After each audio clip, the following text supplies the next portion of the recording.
So, back in the Wrath of the Lich King expansion for World of Warcraft, I'm talking to a friend about leveling professions. We're going over what items to craft that will sell while leveling inscription to make money while leveling it instead of losing money. And she complains that if her boyfriend was on, she wouldn't need to.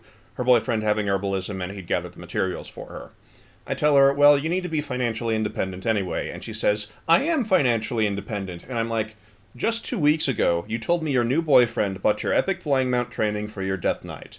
You have no leveled professions, and all your stuff is from your various boyfriends. That's money, but it's not the same thing. And she says, Buddy loves me, so I'm like, okay, the plural is they, not he. You get a new one once every 3 or 4 months, and you get all sorts of stuff from your guildmates too. They pass on rolls for you, they help you get mounts, and she goes, but they're just nice. So I say, bullshit. You have a male harem. I've been on raids with you. They don't pass mounts to anyone else. Nobody's passed anything for me. You are being treated differently because you're a girl. And she says, but you got past the focusing iris key. That's because I bribed the guy 500 gold for it. I actually thought a 25-man focusing iris key was worth more than that, but yeah, I wasn't going to complain. He accepted the bid right away.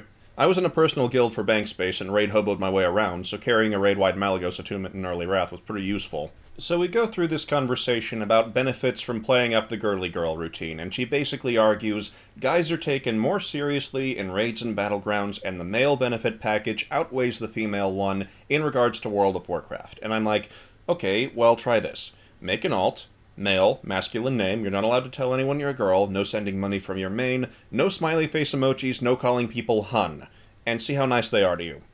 3 days later, I get a message which says in all caps, this sucks. And I'm like, and that's when I found my inner sassy black woman.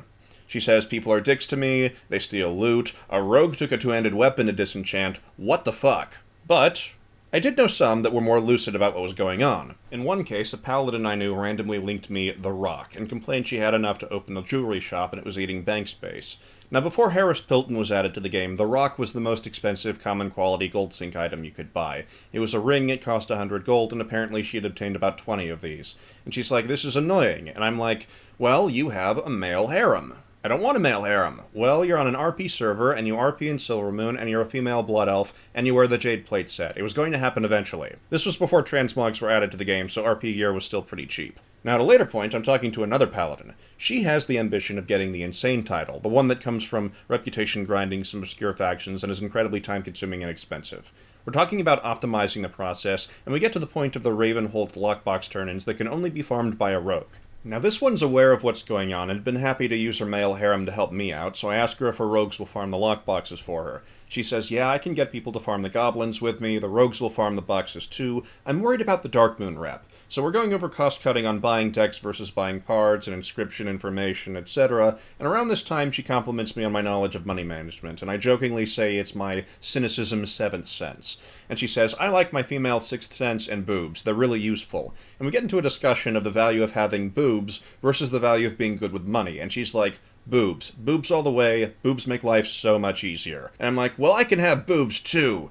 It's just minor, fake, and made of gold. Which, if you think about it, that's kind of true.